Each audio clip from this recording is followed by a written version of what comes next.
Yeah, well, let's just start with the first thing I have in mind. I don't know if my information is correct, so correct me if I'm wrong. But as I understood, you started Firebird in 2017, but you played in bands together before that. So yeah, the first question I have is how did you decide to create the band, and what was the main motivation to start this particular project? Okay. Yeah. Okay. Well, so yeah, we've been so we're siblings. And we've been playing music together for, it feels like forever, pretty much. I think I was 9 years old when we started, so you would have been pretty much been forever. How old were you when I was 9? You would have been 12. Matter. It does. It matters a little bit. Like for ages. It's a long time. Okay? Yeah. It's just a long time. So we've been playing music together for a very long time, and we have another sister that she used to sing. We had a three-piece, and so we were doing all of that throughout like high school and playing around the place wherever we could, pretty much. And it was so much fun just because like we just really liked doing it. It's kind of cool to think about like how you find your passion at a younger age. It's actually kind of rare because I remember finishing high school and kind of hearing people be like, have anxiety about like, I don't know what I'm going to do after this. And I'm like, really? Like just pick some things you like or whatever. Find out something you like. Like, but also, what have you been doing for the last 6 years? Like, just enjoy stuff, follow it, and if you're not into it anymore, that's fine. Just like go and find the next thing, like have a list or whatever. Yeah. So kind of like if I was thinking about that recently is why I went into this whole thing about being in school. Yeah. But I was just like, yeah, people, it's pretty rare to like find something you actually like doing, but not that you just like playing music, but you want to pursue some kind of a career in it, which is like, even in 2021, it's something that someone might hear their child say and be like, well, I don't know,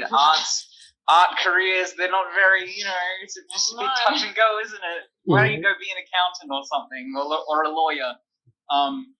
Which is kind of funny, because so our sister, when she finished high school, she started studying law, and she decided that she wanted to sort of follow that path instead of doing music, which like we were fine with it. We also like a bit sad about it because she was like, she's got a really good voice, and we were like, you're crazy, what are you doing? But it was what she wanted to do, so we were like, that's fine. And the reason we started doing FYRE BYRD was because we actually had a show booked with the other band, but now we weren't doing that other band anymore. And we said, well, I mean, we still want to pursue music, so we could just do it with the two of us, and see like what happens. And so we kind of were like, well, we still have a show to do. We'll just let this booker know, like, hey, it's just a new project that Breeze and I have been working on, and it's called FYRE BYRD, and we're still happy to do the show. That's great, like, cool. So we were kind of like in a way we fell into it out of leaving one project behind and just kind of jumping or like finding ourselves in another. And then now it's that was 2017, and now it's 2021, and we're like deep in another part of the story. Like, all of that happened? Like, how did it start? Like, for like a few months we would just do live streams on Instagram. Yeah. Just because like we set up a FYRE BYRD account, and then we would just be like in our bedroom. Well, it was actually my bedroom, just like squished in the corner, and we would just like put Instagram live on, and then like whoever was watching, we'd just like hang with them. So it was like kind of like pre-COVID days. We were doing like pretty much what everyone was now doing in COVID, just like bedroom shows. Yeah, and that was fun. Like that was us kind of like showing people the process of this new sort of project, and in real time we were kind of like working out how it was going to go and what that was going to look like. And it still took like a couple years before we sort of like, what you kind of see now is like, it took a couple of years to sort of like get to that. And which like, we kind of have always said FYREBYRD's this thing that like, we're not really controlling it. It's just something that's kind of like pulling us along, and we're just sort of like, oh, okay, along for the ride. We're along for the ride. Like, yeah, that makes sense, but that's a good way to do it, I think. I mean, just go with the flow and see where it takes you. That's a good approach. And, yeah. We have a joke that the FYREBYRD is a separate entity that just tells us like what we should be doing, and we just listen to it. We're so like, we can never get in trouble. And we never get in trouble because we just be like, what? Why are you guys trashing your instruments? And we're just like, the FYREBYRD made us do it. Yeah. That's super cool. Yeah. Yeah, definitely a good approach. But yeah, that's nice. I mean, yeah, it's not for anyone to just start going into the art industry, but it's really nice that you were so confident and sure in your choice, and yeah, you can see that that's something that you're meant to do. So that's really great. And it's also interesting to see that you started in this way, so you could also connect with people in an easier way. I think with the live streams and everything, it just gives you a different connection with people. That's really great, I think. But since then, like, it's not that long time ago, actually, 2017, but still, I think you walked quite a long road based on what I see, like a lot of really good shows. You also supported really great bands, and of course, the music is awesome. And the project No Idols as well. It's really, I'm gonna get to that in more detail a bit later, but it's an awesome project. So what would you say is the main difference between where you are now as a band and when you first started in 2017? I think we're more organized for sure. Yeah, like we said, we were kind of working out, because even if it was the same people in a different project, it was sort of showing its own kind of characteristics. Like previously we wouldn't really, like, we're kind of known for being a little bit rough with our instruments. Like, we talk about it all the time on social media, that we'll happily break stuff. And mainly because we know that it makes people feel very uncomfortable. Like, why would you do that? And be like, why not? Like, because it's fun. And it's kind of like that banter. But also, yeah, just like that aggressiveness too, of like, you don't know who we are, and you have to listen to us right now. So we're gonna, like, be really in your face, and then you're just gonna forget about us later. But that's fine. Like, we can all share this moment. So it's kind of like, those are sort of like the characteristics that are kind of come out of it, that I would say, like, we were kind of like more not, how would I put it? Like, we weren't, I guess, confident enough to explore like that side of us, because it's sort of like, it's kind of like a taboo to be a bit rebellious, which is weird, because music, it used to be like, you joined a band to be rebellious, whereas now it's kind of like a little bit different, where it's like everyone kind of does it. You just, now it's kind of, so we were like, how can we kind of still have that like little bit of attitude, and in our modern world, how can we kind of be like sticking it to people and making them feel things? Like, we've always said, like, we wanted our music to replicate what people are actually feeling on the inside, and then they can feel like some sort of like, yes, that's what I'm feeling. Like, we kind of are listening to a lot of music now, and we're like, it's too chill. Like, what the heck? No one is chill right now. Why is music so chill? Yeah. And like, everyone is, it's chaos now. And so why are we still just being like, everything's fine and all chilled out? And like, no, people want to see like aggressive, because that's what they're feeling. So I think, yeah, that would be the main difference.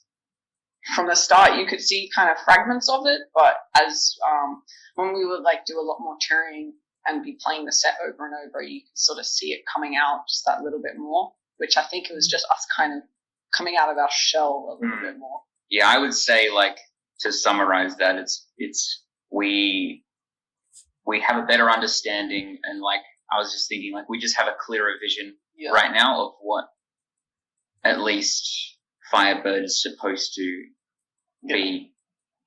We just have a better understanding of it now because it took a little while to kind of find it, or it took a little while for it to be like taken out of us. But that was, we had a few people like in our lives that were seeing little elements of what we could do and going, you need to highlight that and let's extract that. Let's extract that out of you because that could be very cool if, you use it correctly. And that comes down to attitude, style, whatever it is, like song style.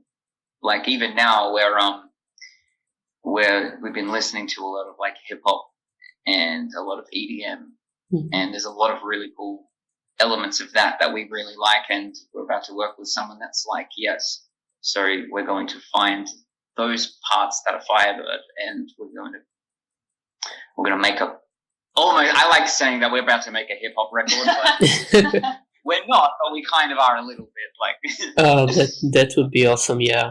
Yeah, but that's great, and of course you change and evolve as a band with the time, with your mindset, and also with the stuff you're listening to. So that's also exciting for me as a listener to see in a band like which direction they go to, and you can always tell, like with you at least, I can tell that there is something that makes you who you are. Like there is a core, and then you can just work around that and see where it takes you, which is a really interesting process to see from the point of view as a listener.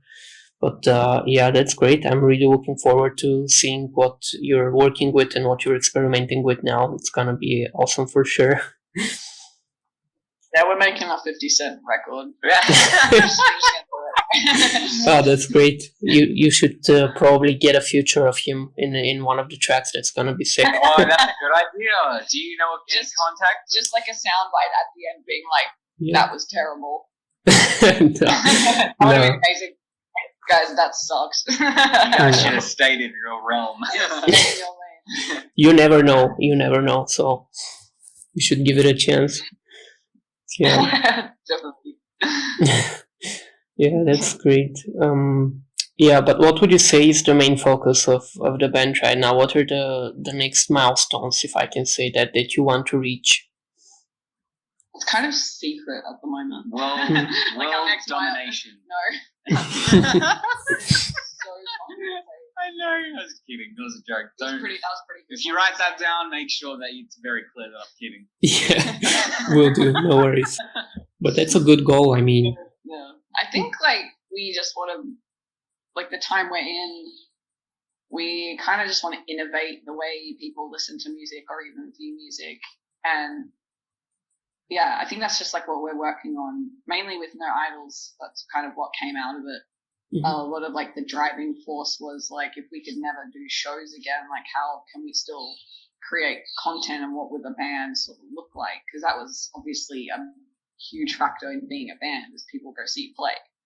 And even though we have like live streams and stuff like that, it's still not the same. So it's kind of like, if we were never able to do that again, like how can we innovate the way people even perceive music and can still find it as entertainment? Because it's kind of like, to me at the moment, it's kind of like on the back burner. Like it's sort of like there's still this thing where it's like, I don't have to really respect it that much, and I can just get it for free, and whatever's just kind of in my face is what's good. And you don't have to explore and try and find cool artists. Like it's still a very rare thing for people to be like, oh, I love finding, new artists that no one's ever heard of, or look into like different kinds of music, and you don't come across that. Whereas like if people are watching films or just on Netflix, they literally spend all day watching shows where they don't know the storyline, they don't know any of the actors, they're just like, the picture looks cool, and then like 6 hours later, like I just watched 6 seasons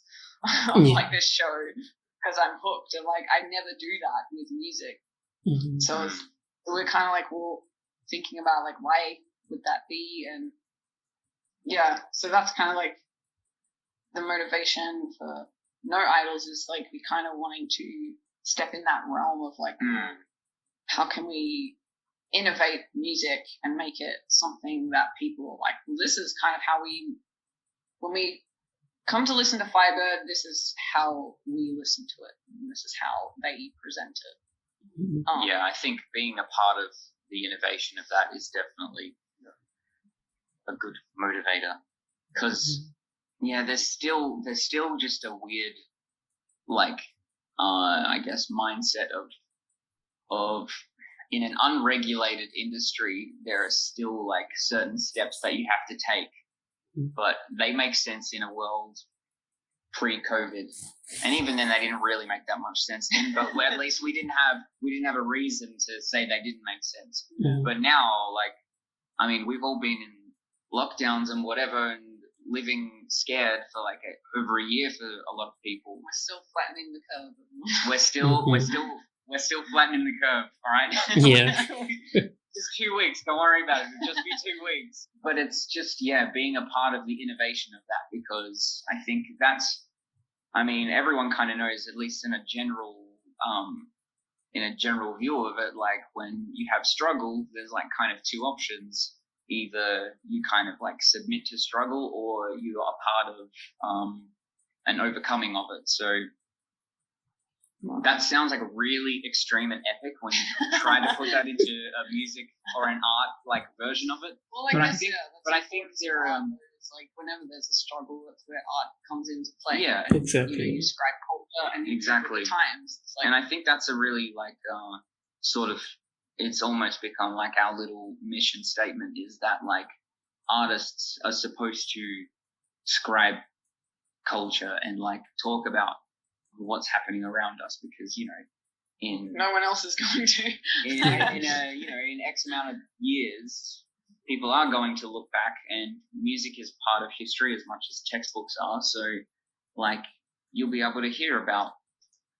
I mean, we can do it right now, like going back and listening to songs of the 80s and songs of the 90s and songs of whatever, even earlier, and we can sort of hear like, oh, like this song was written around that time, and that's telling me about what was going on back then, and what people might have been living through.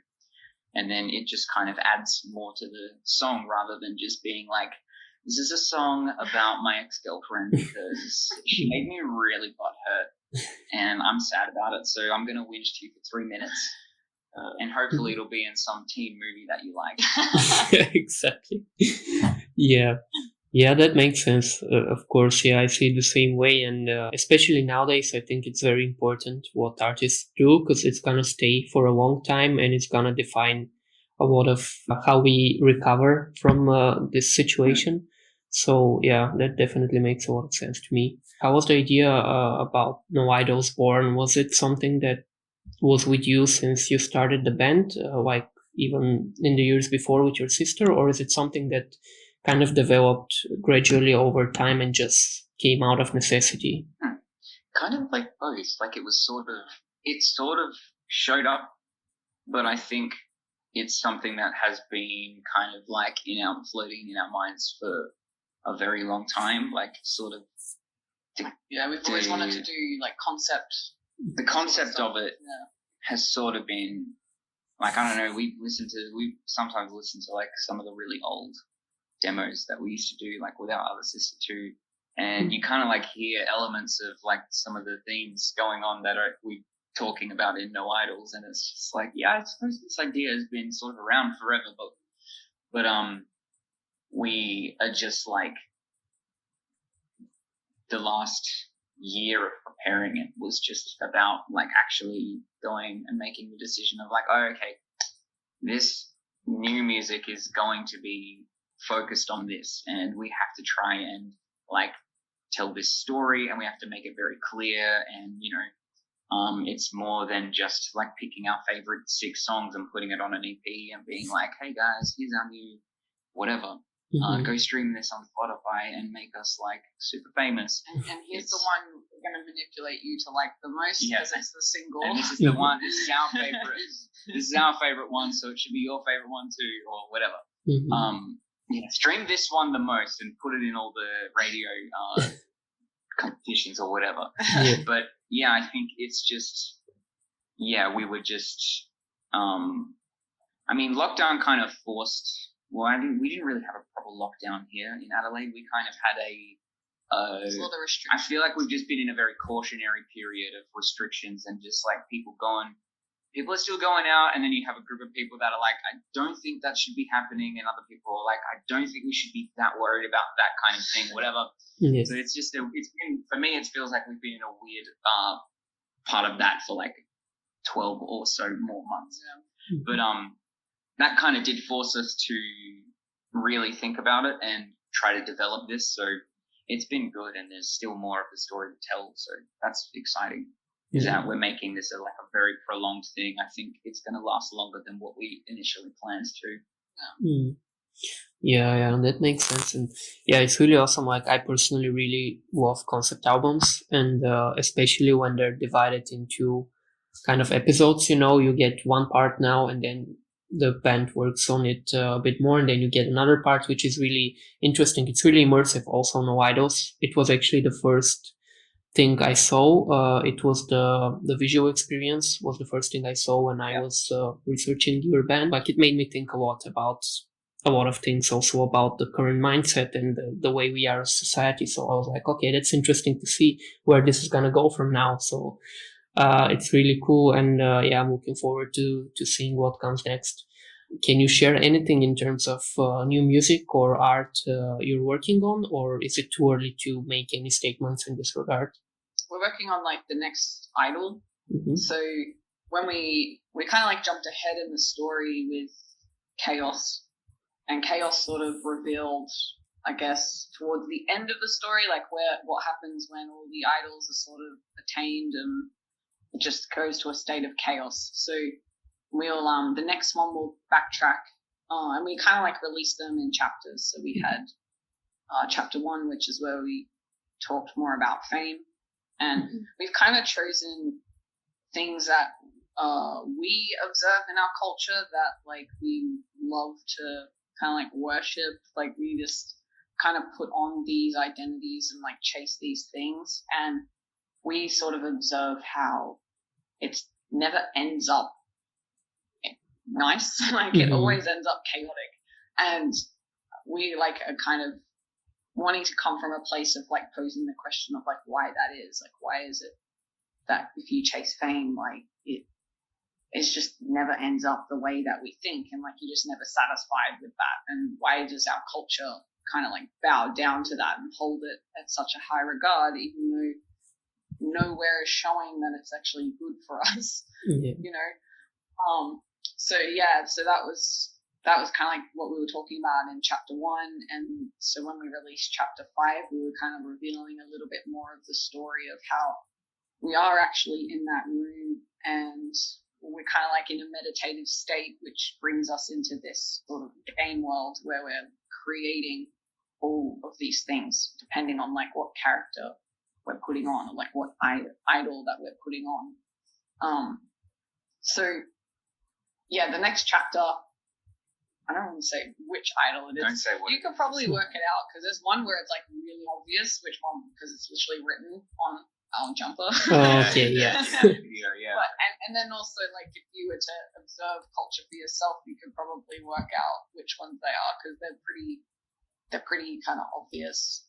We picked obvious things. We're sort of like excited for this next one, because also what we're wanting to sort of portray every chapter is each idol, as we're moving along, it's kind of getting a little bit more sinister and a little bit more sinister. So as the idols progress, we're kind of wanting to go into more darker territory of like, here's where these things can lead you, and it's not like we're just making these things up. They're happening in real time. So, for fame, we showed that whole Gal Gadot video of like the whole world is in lockdown, and she's like, I'll entertain you with me and my celebrity friends and everything will be okay. And you're just kind of like, what? There are people starving and lost their jobs, and we don't want to hear from celebrities singing Imagine really badly. You even like look at the lyrics to Imagine, it's like, imagine all these things, and it's like, well, we're kind of seeing all those things play out. Now what? What are we going to do about it? We're literally like if you go read the lyrics to the song, you go we don't have to imagine it. We're living in it, and it sucks. Yeah. So thanks. Yeah. Yeah, exactly. So it's kind of like, it's kind of like touching on that side of fame, how it can just really disassociate you from reality. Yeah, because sorry. Make you very insensitive to it. There's also the other side of fame of like how people just want to glorify and put people on a pedestal because they might be really good at music, or they're in films, or they're a sports star, and it's just a very weird thing because at the end of the day they're just very flawed people. So what can they actually give you? You know? Yeah, it's kind of exploring the idea of people that think they can elevate their status based on a skill they have and how successful they are at it, and how that can just make you become a very detached person. subtly it can be really bad. Like, it has good points, and that's the thing, like, all of these things that we talk about, there are like really good things about them, but there are also, like, if you're not careful, like very terrible things that can happen from them. So it always starts off really nice, but it's just, if you keep following it the wrong kind of way, you're just still going to you're going to be left hungry for more, wanting to be more satisfied, because you're like, I thought this thing was going to, help me out here. I was going to fulfill this desire, but it's not. I need to go and do something else on it. So you have that side of it, of the person portraying it, and then you have the other side of someone kind of trying to attach themselves to you because they think they can maybe piggyback that success or that like virtue that you have, and be like, well, I'm with them, so they look pretty good, so if I attach myself to that, the way they live their life, I'm going to feel the things that they feel. And maybe they do, because a lot of people that attach themselves to that feel like shit. So sometimes, Yeah. So it works, but it's just not what you thought. It's kind of, like in those like little clips that we put out in the chapters, we sort of like are telling the story, but then we want to show a real time event of like, here's like something that's happening right now. You can see for your own eyes, because I think like just for a long time in music, they just want to live in the past that like no one's writing about, or just kind of being like, what does our culture actually like even look like? Like everyone's just dressing like 80s punks, and like we're not 80s punks. Like most of us weren't even born then. That are like listening to music now. Like, why are you doing that? And then also, you're not even a punk because you're just abiding by every rule that people are saying. Like, that's the most unpunk thing. Like, exactly, yeah. and you're only doing it because you're scared of getting cancelled and like all that sort of stuff. So it's like you're not even being a punk and then portraying to be a punk. And it's just like, I don't know. I feel like that's just like missing the point of being creative at the same time. But we're working on the next lot. We like, it's weird because we sort of have plans of like when we want to release, but at the same time we're just wanting to be still open, and because the story's sort of still unfolding, like we're always like revising things, kind of finding new things. But Chaos, there's a lot of imagery in there that like as time progresses, we're wanting people to be like anchored to certain things, like, oh, that's what that means and that's what that was about. And, so hopefully once it's all out, people can kind of have that more like bird's eye view of it and being like, oh, whoa, this is like a lot more intricate than what we thought. And that's when I think people will kind of like appreciate it a bit more. Like there's actually been a lot of thought in every single thing that we've done, or everything that we're presenting. And there's just like a lot of symbolism and imagery that in this thing, which we're working out.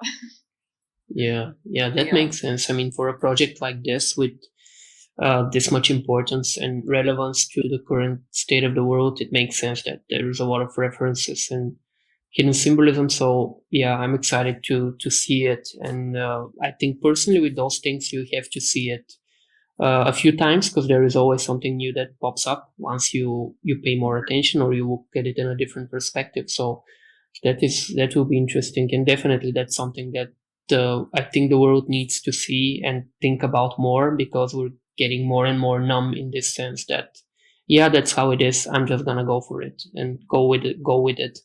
But yeah, definitely we need to think more about it. That's also why I really enjoyed, the first chapter, because the first part, because it just made me think, and I think that that's what we need from the music and from art right now. So that's awesome. Are you gonna use the same formula, like the same format with the chapters and the little episodes for the next ones, or? Yeah, the point with the little episodes is sort of like the visual experience, and like kind of bite size, and also we have like that voice over that's sort of like the inner thoughts, and they're kind of like the thoughts that no one else can hear but you have in your mind. So that's kind of like is what narrating it, and the whole idea of like we're actually in this room sort of creating this world, we thought was just like a cool idea, and the symbolism behind it is like your thoughts do, in a sense, create the world around you, and if you don't watch them, you can actually act on things that may not be so helpful to other people around you. But if you're kind of like in your head all the time and just living out these things because they feel nice or whatever, you actually kind of don't see anyone else around you but the world that you're in. We're actually excited with that part of the storyline because in the future it will kind of like reveal a lot more that we've kind of just like worked on and are revising. And yeah, we just want this to be something that's really cool and what people won't expect from a band. Because at the moment I think people sort of being like, oh, it's just a concept on 6 songs and here's some imagery. But as the story reveals, we're kind of wanting people to start realizing like this is kind of like a series, like that you could watch on like Netflix, or this is actually like a seasonal sort of thing that is just combining music and like film almost. It's just telling story. Like it's kind of funny that. But you have to explain it with your music. I know, but it's so weird because music is just another form of telling a story, just the way painting is another form of telling a story, or the way film is another way of telling a story. But it's just like, I don't know, we kind of... I guess, our culture's more used to film. Like, if you looked at, like, the Marvel series, it's like trying to turn Marvel into, like, a stage show. That's what people... But that's what people would view music as, is like, oh, it's a stage show. Whereas, like, we're kind of wanting to come at it at, like, a different angle of being like, our music is kind of the soundtrack to this thing that we're presenting in a way. Yeah. We're kind of doing a flip. Yeah. But that's another thing for music. I think it's very good because you can use the music, you can use video, and you can use the stage show to tell your story, and you can use all of those elements together to kind of show the different parts of the story, which is really awesome. And I can see that you're doing this, and it's great to see that you're using all these elements. Also, with the visual experience, it really feels like you're watching like part of a series on Netflix or whatever. So that's a good way to make people think and show your ideas. So that's awesome. Yeah, it's exciting to see what comes next. Yeah, we're excited to do it. I think the next lot, we're going to release it a little differently to Fame. So Fame, we dropped all the music first, and we did it with the visual experience. And what we did was everyone just like joined us on YouTube. That's how we kind of presented it. And then we came out with those little clips. And then we came out with Chaos. But we're thinking for the next one, we might start with the little clips and then end on presenting the music to it. So kind of like doing it opposite. Just because like now people have sort of worked out like, oh, this is a story. But you'll be able to hear a little bit of the music in the clips as well. But because we do still think music is important, and like at the end of the day, we're still a band. That's actually something we have to keep reminding ourselves. And people want to hear, like they want to listen to our songs.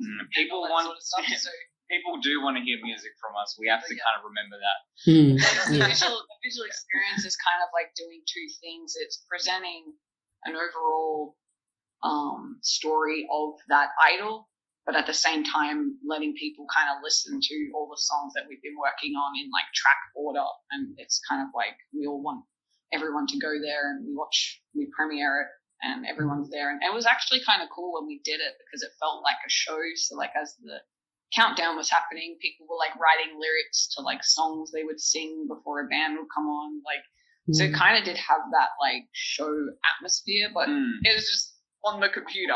Which we were like, we were even nervous. Like, we're like this before a show. I know. And they're like singing Queen and like all this stuff. And like, it was really funny, but interesting. But it kind of like made us miss the show element a bit too, because we're like, this is so weird. Because we're just typing them. But it still was exciting. So yeah, we do want to continue with like premiering the music like that. Because we do still think it's important, as it's important, of course. Yeah, it is. It's exciting also with the premieres. I mean, of course, live shows are completely different, and I think we all miss them a lot. Hopefully, we'll be able to see that soon. But yeah, it definitely makes sense, and it's also a good way, I think, to kind of tease the music. If you release the videos first, then you can kind of get a sneak peek to the people, and they can start getting hyped up about the EP or the album. Do you have any idea like when you're going to be able to release it, or are you still figuring out a lot of stuff around that part? Probably the next. We have an idea, but there's still other things that we've got to figure out. Probably like the next couple of months or so. Yeah. We also don't want to leave too long a break between the idols, because obviously people want to keep up with the story, and then there's like, you don't want to just keep trying to build momentum every time. Yeah. So yeah, we don't want to wait too long in between, but at the same time, we want to make sure what we're presenting like is like we're happy with, and we're like, okay, this is good, and we're ready to like put this out. So it's kind of like a weird thing for us, this whole like patience and balancing. We suck at patience. We have been bad at having patience for our whole lives. Oh my god! I think it's the worst virtue out there. I think it. I like to think it comes from having an Italian background, but I think the more I meet people, I think every culture has a struggle with patience, especially in an age where we can get things, we can like grab things so instantly. Yeah. I mean, even like trying to Uber Eats some food, you get annoyed if it takes longer than 20 minutes because you're just like, you kidding me? Like, it's supposed to be quicker. I could have made this. I could have. Oh yeah. Yeah. Someone takes 5 minutes to download something. You're like, are you serious? Like, come on. Yeah. It should just happen straight away. Yeah, exactly. I'm the same. I've always been the same with patience. I'm very bad with it, but I also think that the current times are kind of affecting this because everything is so easily available now. It plays a big role in that. Unfortunately, it's getting worse and worse. But yeah, of course, you gotta make sure that everything is right. Yeah, actually, in that sense, yeah, it's a bit tricky with musicians as well because you don't want to spend too much time like working on something so the hype doesn't disappear. That's I personally find it annoying because it puts a lot of unnecessary pressure on artists. But yeah, in that sense, I also had one question about that. Apart from the music and the live shows, you also produce a lot of content. You keep interacting with fans very actively, which is really great. I respect it a lot. But yeah, you had the Fire Station series and you had the Brad Chat, which are two very interesting kind of series. But how do you manage to be so active in the digital world? And also, what role do you think this plays for a band, being active in online and interacting with the fans? I mean, aren't we all just online all the time? It seems like it is the only way to like even contact each other. Myself, I'm probably online like too much, but I'm just there all the time, just like talking to people or like looking at stuff and just consuming a lot of like content and information. So I think if you're a band in the current world, which if you're living and breathing right now, then yes, you are. Like if you do, if you're in a band and you're breathing, all right, you're in the current world. Okay, that's why we need to start going back to the 80s. You're here right now. Yeah, if you're here right now in a band breathing, you need to be online. That's like the only. I don't think you cannot, because it's just even growing up, like with I mean, I guess millennials and Gen Z people. I don't even know. How that It's works. kind of like 90s babies. you just grew up with it. You can't not be living in the digital world. If you want to like have some kind of a career in anything, you've got to be online. And I actually think I kind of hate like saying like COVID had some like good things for people to learn, but it did in like a few aspects. But I think like a lot of businesses that were able to stay open, it forced them to sort of gear into like utilizing social media and like online technology a lot more, because I mean, if they didn't, they wouldn't really be able to stick around.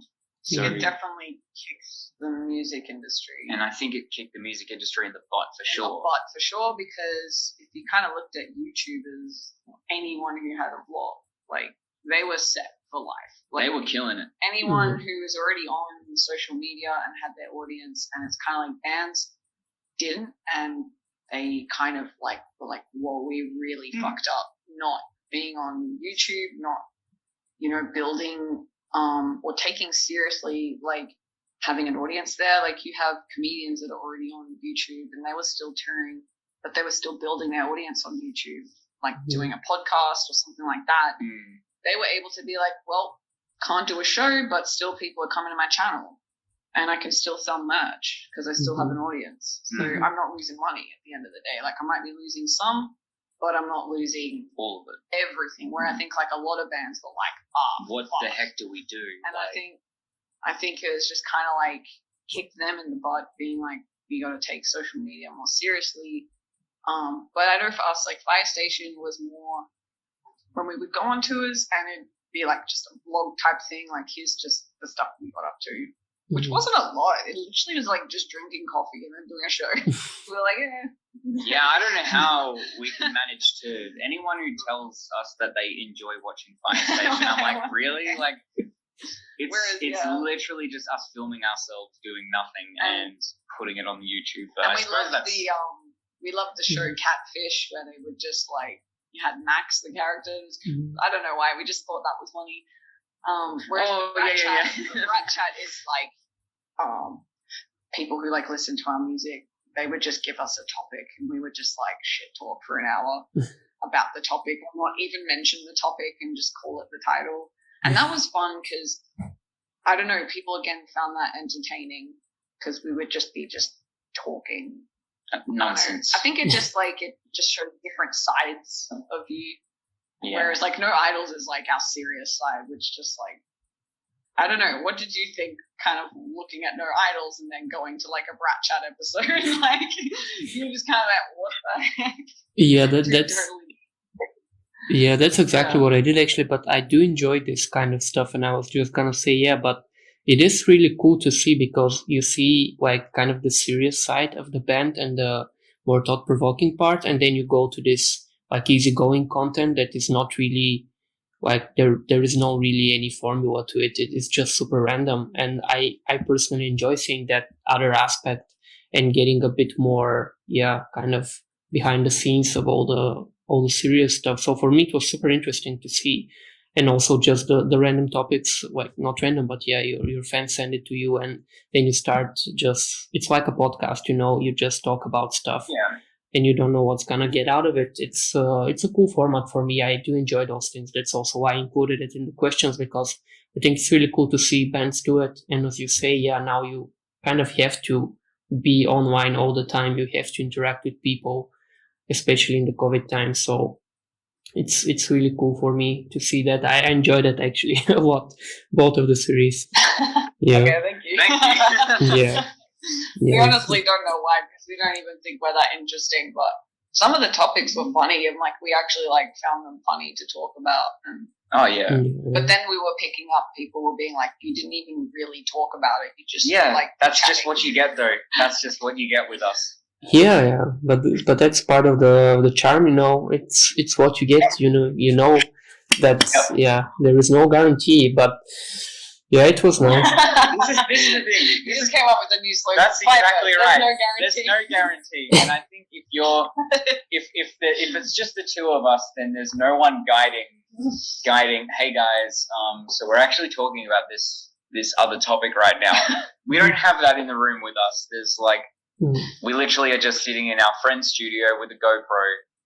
There's no producer on the podcast. It's just us stirring, like just egging each other on pretty much. So you're not gonna get what you asked for, but you're gonna get what you get. And you know what? And you're gonna like it, and if you don't, then just don't watch it anymore. Exactly. And you're gonna like it, or you're gonna think it's too stupid. If you're our dad doesn't like that very much because he's like, you guys are being so silly. And we said, yeah, but that's what that is for. Yeah, that's the point. Yeah. Yeah. But it also makes it more organic this way, I think, when it's not like super strict and like produced. It's just, it feels organic to me. And that's part of also another good point of it. So good, I think. Yeah. That's good. I like that it comes across organic because there's nothing I like get annoyed at more than just like someone being so fake on camera or like even in front of you in person, just like you're not really like this. Like why do I feel like you're just like playing some kind of character when you talk to us? It's just ridiculous. Yeah, definitely. Just be real. Stop giving me click. Just be real. Yeah, exactly. And it also takes away a lot of the point, because sometimes I see those like podcasts or shows or whatever, and they suddenly just stop talking about whatever they're talking about because wait, we're not on topic, so we have to change the subject and get back on the question, which is like you lose a lot of good stuff with this restrictions, So. Yeah, I think so too. I hate that in podcasts where they go to talk about something and then someone else will come in with something completely random and you're like, no, sure, go back to this because this is really interesting, and then you never, because you're not in the room, you can't be like, hey, they never bring can you back finish to your thought, and then you're forever being like, what were they going to say? Exactly. Yeah, so no worries about that. You're definitely doing it right. We're just going to send them your way if anyone's like, that's not right. We're like, nah. But it's no guarantees. Didn't you read our interview? Yeah, exactly. I can explain it to them. No worries. Just send them my way. If anybody complains, like, I'll deal with that. Perfect. Yeah, well, in that sense also, like, I know it's a cliche question and you probably have talked about this a lot, but how did the pandemic affect you in terms of not being able to play live and tour and interact that much with the fans in person, I mean? How did you adjust to the situation? I think it wasn't until recently, well, at least for me anyway, I didn't actually realize how much it affected me. And I think because, like, probably a lot of musicians would say this, you did have that guilt of, like, well, it's just like we're not doing shows.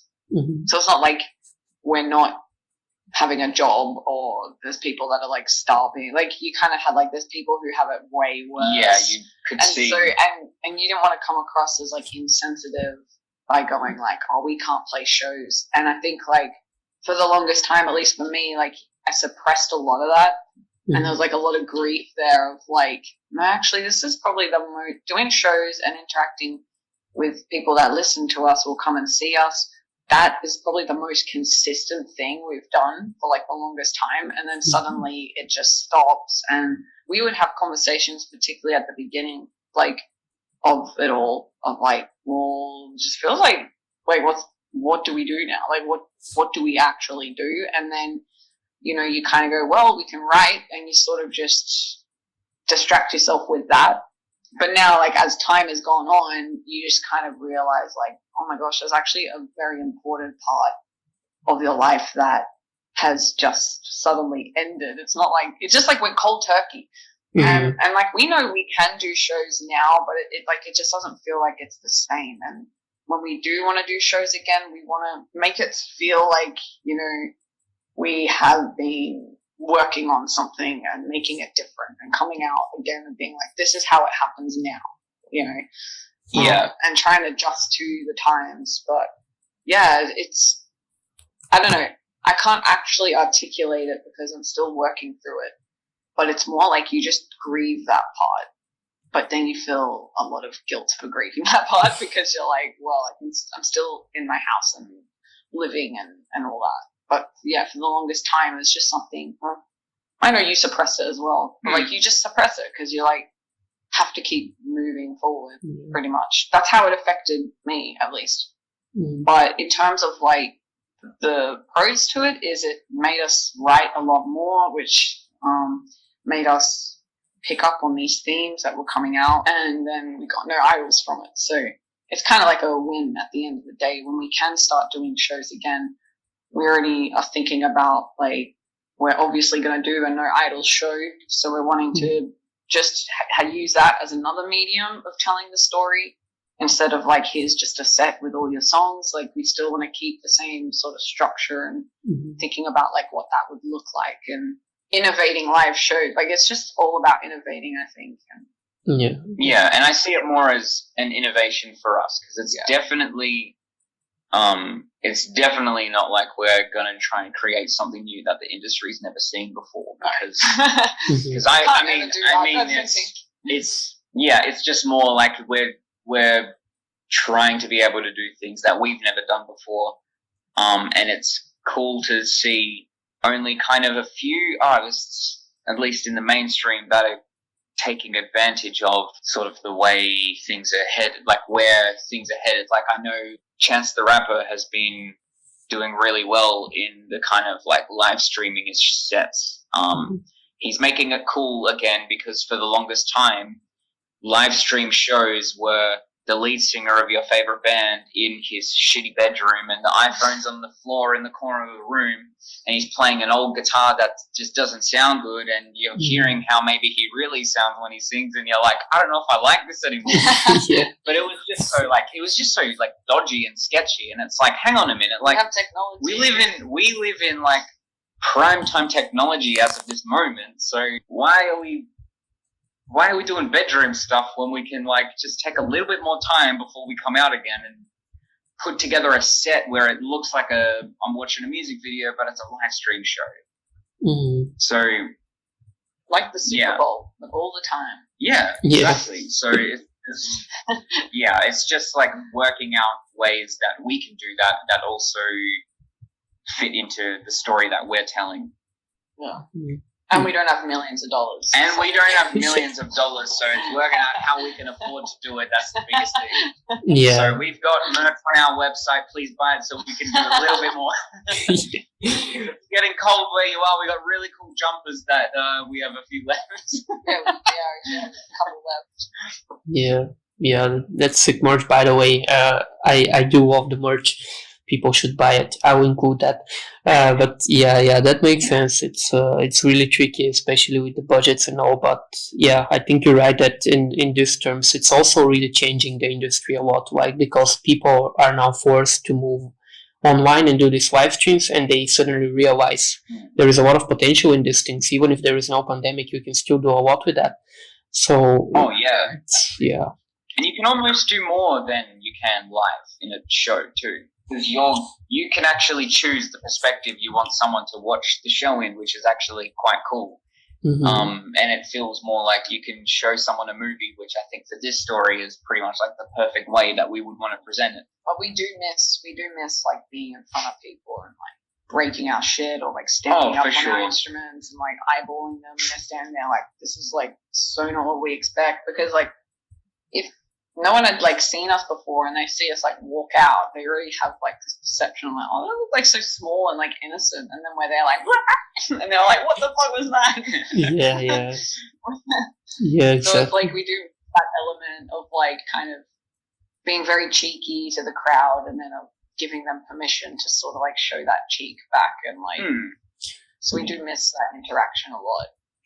And yeah, as much as you can still do it online, it's like still not the same. Like, I don't think it ever will be the same. That's why I don't think live shows will ever completely fizzle out. Just because there's a very strong impact and a very strong influence on people that they will always crave that part of it. But at the end of the day, like, you can do both, and that's what I just think is cool. It's like you can build the online part, and when it comes to the live in the real world part, you can kind of blend them together and really give people something to like actually experience instead of just clapping after every song. Like, like getting their phone screen. I liked that. Yeah, exactly. Yeah, definitely nothing can replace live interaction, and that will always be a major part of music, I think. But yeah, also what you're saying that you can kind of combine the things and like supplement one with the other is a really good way, and that's great. Hopefully, we'll be able to see shows live because it's really a different thing. And yeah, I also felt the same because I first listened to like I watched the videos, I listened to the music, and then I checked like some concert footage. And I was like, okay, that is really not what I expected, but I'm very pleasantly surprised. I really want to see that. So yeah. Thank you. That's really cool. Yeah, it's awesome. I hope one day I'll be able to see you live and experience it firsthand. It's gonna be definitely a really cool experience. It'd be good to meet you in person. Yes. Yeah. I've already been told by our mutual friend that we have to get over there anyway. So pasta. And we're gonna make pasta together, all of us. So yes, that's perfect. I love pasta. That's a very good combination. Yeah. Who doesn't like Who doesn't? If you don't, I think you're lying to yourself. Unless you literally, your body rejects it. For me, that's a different thing. But yeah, exactly. There's ways around it, I guess. Maybe. There is always a way for pasta, definitely. Just fight it. Stop listening to your body. Enjoy the pasta. Yes, exactly. Is it worth living if you're not enjoying pasta, actually? So you're coming out with really good one-liners. I'm going to tweet that later. We're just going to use these and make it our bio. That's going into the No Idol story. And is life really worth living without pasta? Go for it, definitely. I'm going to No Idols in one of the next things. We're canning the rest of the idols. The next idol is pasta. Yeah. All of these things we're chasing are so bad. We could have just been chasing spaghetti. Everything would have been better. Yeah, that's true though. Wow, so many people would hate that. We knew there was a punchline. You guys are never this serious. You guys are never serious. We knew it was going to get stupid. Oh man. Yeah. We won't do that. We won't. Yeah. Well, okay, I have two more questions which are more like easygoing. We've went through the serious stuff. I think, I mean, this is also serious, but yeah, I think it's a bit more chill. So, yeah, one of the questions I have is about your favorite concert memories, because I'm sure you have something that's stuck in your mind. So what are your favorite moments of the live shows? I have two, I think. They're probably the same as mine. You tell them. One of them will be the same as yours. Oh, okay. I think, well, firstly, one of my favorite memories of a live show like with FYRE BYRD was we're playing this kind of like crappy room here in Adelaide, and the monitors on stage were just like really bad, and the room was so loud, and the sound guy wasn't doing a very great job. So every local musician is going like, yeah, can relate. But yeah, it was just like we're up to our last song. We were doing this show with our friends from interstate. They were coming through on a tour, and they also said like, oh, please break instruments because like we love watching it. Please do it for us. If no one else likes it, we asked you to do it. And I was like, oh well, you don't. I was like, well, you don't have to convince me to do that. I'll do it anyway. But of course, if you say so, like whatever. So we're in our last song. The monitors are like, there's so much feedback, and it's just on stage. It's just like swelling, and you can like feel the bass frequencies just like in your guts. And it was really hard to play the song, but we kind of were just like, it was a point where it was too late to stop it and get it fixed because it was the end of the set anyway. So we're like, true FYRE BYRD fashion was just like, just get through it angry. And we did, and the song finishes, break the guitar, and then Breeze over here, she decides that it's just not good enough. So she gets up, stands on her kit, which she does like most shows anyway. And she's just like standing up, and she's just like looking around and like she's like glaring, and it looks like she's trying to find someone. And she's trying to find this sound guy because he's running around with his iPad, and I think he was hiding because she's smacking the mic for the kick drum. She's smacking her kick drum, and you can hear the microphone feeding back from it. It's just ringing. And she gets up, and she's there like, it's been feeding back the whole effing time through the whole song. Just like making it so obvious. She's like picking it up, tapping it, going like, "This is what's happening." And she's like yelling at this dude. And everyone watching, their faces were just like, "Oh, I don't know if this is part of the show or if she's serious, but like I love what's going on." Yeah, and I'm cheering like, yeah. And I was there like just watching her going like, "Oh my!" I was like, "This is just too good to. I'm not stopping. Like, I'm not stopping that." And I think I agree with her too. Like, I should have got more mad actually, but that was one of my actual favorite moments of like a Firebird show. The other one I was gonna say, we went and saw Green Day when they like came through here last time, and I just think like watching a show like that was incredible because it's just like seasoned musicians that are just so good at what they do. They're so tight. And you just like, I don't know, you watch some bands that have been together for a long time and sometimes you're like, oh wow, they sound like they've been around for too long and they're tired. But then you see a band like Green Day and they're just like, they just sound so good. And I don't know, I was just like watching Billy Joe and watching everyone just like taking mental notes and being like, how does he interact with this crowd? How is a drummer that always looks at drummers at live shows not looking at this drummer anymore and just like so captivated on this singer? Like, how does he do it? So I've just been like, yeah, that was because I watched a lot of their stuff on YouTube, just like live streaming their shows or whatever, but then seeing it in person, it was like a whole other thing. Like, amazing. If you don't like Green Day, they're definitely like a good band to see. Like, yeah. If you were just like, I don't really like that music, you would still be entertained by their show. Yeah. Yeah. Just because Billy Joe is just like such a captivating frontman and he knows how to make you do what he wants you to do, which is usually just like get up and have a good time and just enjoy like the moment. That's what they kind of want to do. And if you don't, you're being rude. And if you don't, then get the hell out of here. Yeah. Yes, I think those are my like kind of two favorites. I wanted to say one of ours and one from like some other band. I don't know. I feel like I wanted to do that. Yeah, that makes sense. I guess like one of my favorites would have been Catfish in the Bottom, and just like the whole tour that we did, because it was like the biggest shows we played, and like that was kind of fun because it was like we could really kind of like what we were trying to do kind of like made sense in that sort of space. And yeah, that was just like, it was just always a good time. Like, yeah, you could see like why bands love doing that. Because everyone just is there for a good time. You don't have to try so hard to convince them. They're just like all in straight away. And yeah, we did also make a lot of like good friends from those tours that we like still talk to now and stuff. And like, yeah.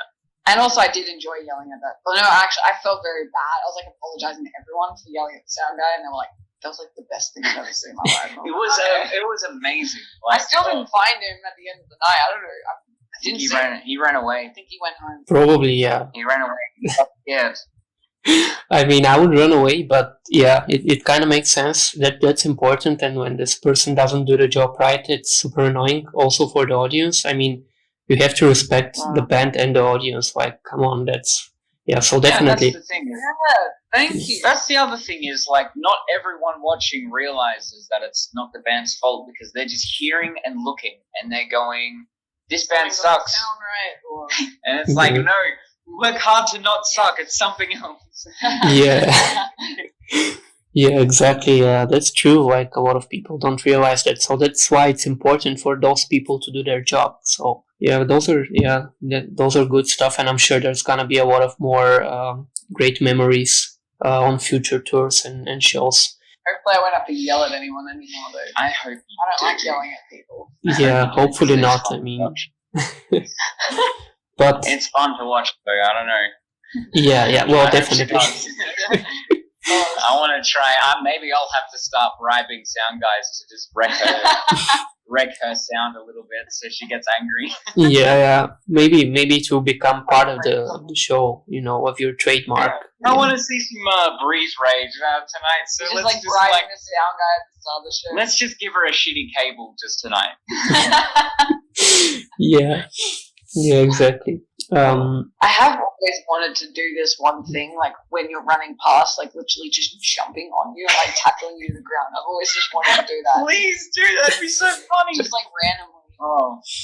I just think it'd be funny, like people watching, like, why?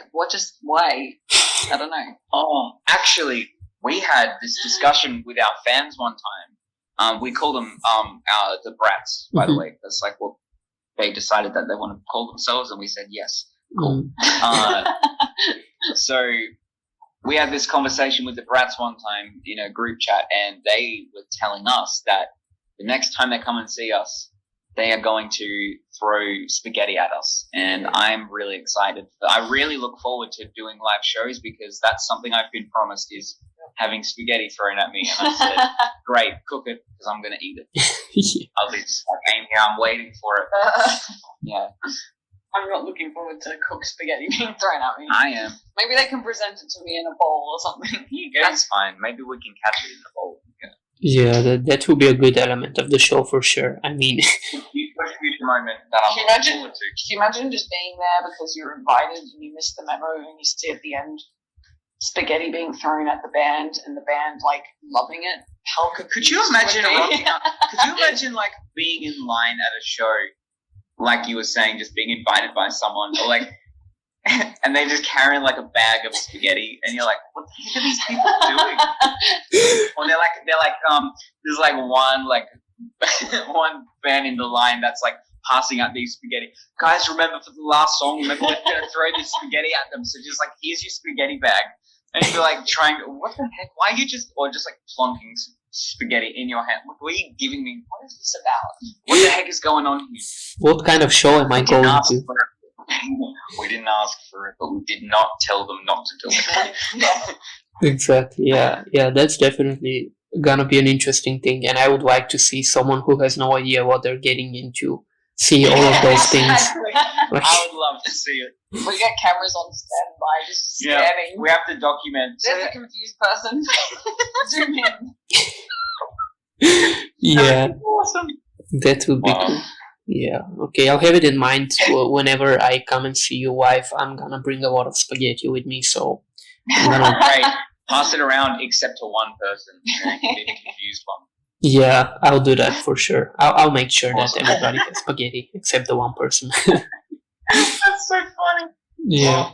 We have always wanted to do that, like after a show, like invite everyone back, and there's like just a long table, and we all just eat spaghetti after and just chill out. Yeah, that would be cool. That would be great. That would be really awesome. Like, after party kind of thing. Yeah, party, but instead of like drugs and alcohol, it's just like pizza and pasta. We're changing it up. Coffee and pasta. Yeah, definitely. That's what the music industry needs right now. I have to say that's what we need. It needs a lot more of coffee and pasta. Yeah, I have one more question, and I usually like to end my interviews with music again, but in a different way. So I want to ask you what's on your playlist right now, in a sense that what are you listening to that made an impression on you and everybody should hear? What would you recommend to the people reading the blog? Very weird music listeners. I literally just listen to instrumentals. Mm-hmm. Or like classical music. That's pretty much my go-to things at the moment. I'm listening to the Black Panther album, like the soundtrack album, every day. Yes, I really like it. It's so cool. I haven't seen the movie, but I'm just like on that soundtrack every single day. Yeah, it's sick. Listen to that if you haven't listened to that. Yeah, I don't know why. I just like instrumentals at the moment of any kind of genre. I don't really care. That's because you don't like singers. Because lyrics are dumb. Now, a lot of lyrics are dumb and boring, and you just like hear a cool beat sometimes, and you're like, "This is great," and then someone starts singing about a day of the week, and you're like, "Oh, okay, this sucks. This is just stupid." Yeah, they just ruin the instrumentals and the beats with crappy lyrics. Yeah. That's the worst thing you could do, but it happens, unfortunately. But, I've been listening to a lot of house music as well. Like, I kind of like all that sort of stuff. But yeah, I just switch. I like to just listen to a bunch of different stuff. all at once. Yeah. Yeah, that's great. Soundtracks are cool. I do like. Sometimes I just find a soundtrack and I haven't seen the movie. I never see the movie, but the soundtrack is something I go back to once in a while, and it's awesome. Yeah. So yeah, definitely. I was gonna say the soundtrack for the Joker movie, like the original music soundtrack. Yeah. Really cool. Yeah, it is. It is really cool. But that's also a cool movie. I mean, that's one of the movies I've seen. Also a cool movie. Yeah, that is also a cool movie. You know what? I really like that movie. Scary stuff. And Joker, it looks like a clown. It's the clown. No, it's not scary. You'll like it. View it through. This is a little bit narcissistic, but if you view it through like a no idols lens, that is a really good kind of picture of what following a desire can lead to. Actually, that movie is a pretty good representation, I think. That is definitely true. Yeah, that it actually ties in pretty well. It's a good example for sure. If you want to see where No Idols is going to end, don't watch our content. Just watch Joker. We just upload the Joker movie. Yeah. But obviously, we're talking about the Joaquin Phoenix Joker movie, not the. I know it's popular to kind of like trash on Jared Leto's Joker, and he's also not a great. But that guy didn't know COVID was happening. So, I mean, I feel like he's asking for it a little bit. No disrespect, but also a little bit, but it's okay. You know, we all make mistakes sometimes. Like, we'll give you a hug after we disrespect you. How about that? Look, it's just in good fun, so you can join us in the real world. Yeah, exactly. A bit of come on. Australian banter. Yeah. You can't... Look, all I'm saying is you can't let someone write a press release about how you didn't know COVID was happening because you were tripping balls in Joshua Tree and not expect someone to be like, are you kidding me? Yeah, that definitely. I think he was in some he was doing some meditation retreat and he didn't know, and he came out not knowing what COVID was and only learning about it. And then the first thing you do publicly is a live tweeting of the Tiger King documentary. Help people! Yeah. That's just fame right there. Yeah, exactly. But yeah, Joker's a good movie though.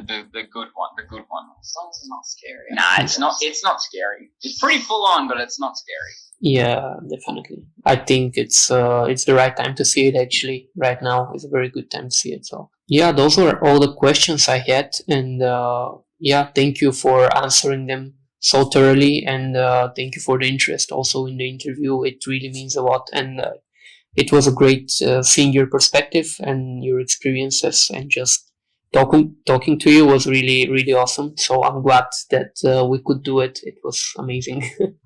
Yeah, thank you for reaching out. Like it's been great being on here and meeting you, and we actually loved your questions when you sent them through. We were like, this guy's actually done research and he's asking good questions. Yeah. Thanks. I'm glad you enjoyed it. And yeah, I tried to not make it too dumb and too cliche. So maybe we'll make it dumb. You let us make it dumb with your great questions. That's guaranteed. Guaranteed we'll make it dumb. No, it was awesome, really. It was great. Everything was super cool, super fun.